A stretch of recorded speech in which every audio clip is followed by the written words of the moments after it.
Halo para pejuang PTN dimanapun kalian berada, semoga sehat selalu ya di tengah pandemi yang masih belum mereda. Semoga kita selalu diberikan kesehatan. Baik teman-teman para pejuang PTN, kita kembali kepada pembahasan soal-soal sejarah persiapan UTBK. Kita mulai saja langsung di nomor 1 teman-teman.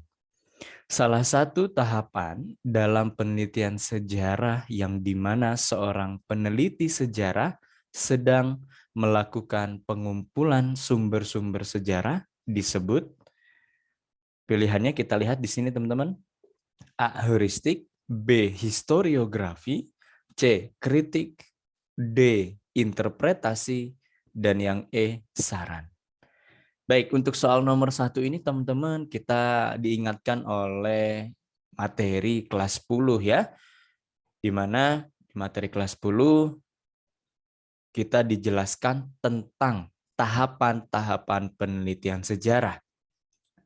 Masih ingat ya tentunya tentang materi penelitian sejarah di mana tahapan dalam penelitian sejarah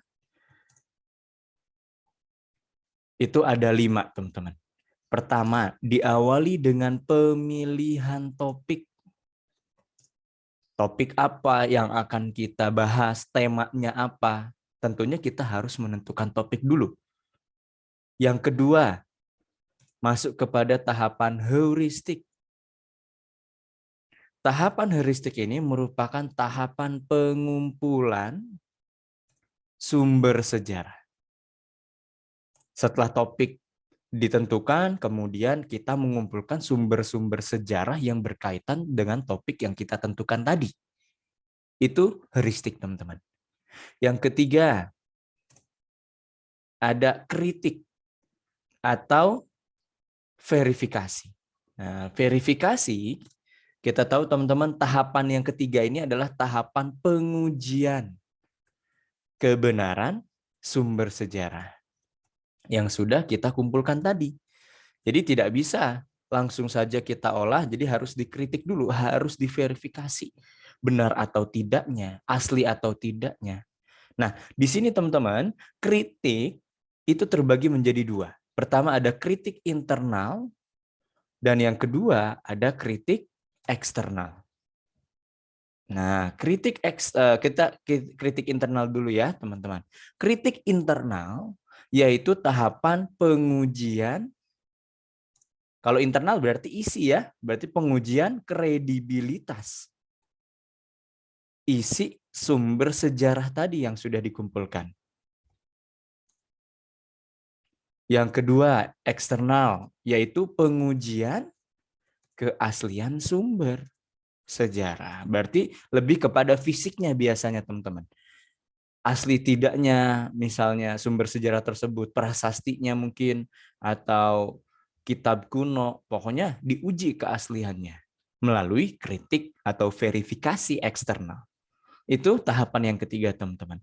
Tahapan yang keempat, setelah diuji kebenarannya, setelah diuji keasliannya, kita kemudian mencoba untuk menginterpretasi atau penafsiran sumber sejarah. Penafsiran sumber sejarah. Baru setelah kita tafsirkan, setelah dibaca, setelah dipahami, kemudian kita tafsirkan, dan kemudian kita tuangkan dalam historiografi. Histori itu sejarah atau masa lampau, grafi itu tulisan. Berarti penulisan kembali peristiwa masa lampau atau peristiwa sejarah. Inilah tahapan-tahapan penelitian sejarah. Dengan demikian, untuk jawaban nomor 1 ini adalah yang A ya teman-teman, heuristik. Begitu.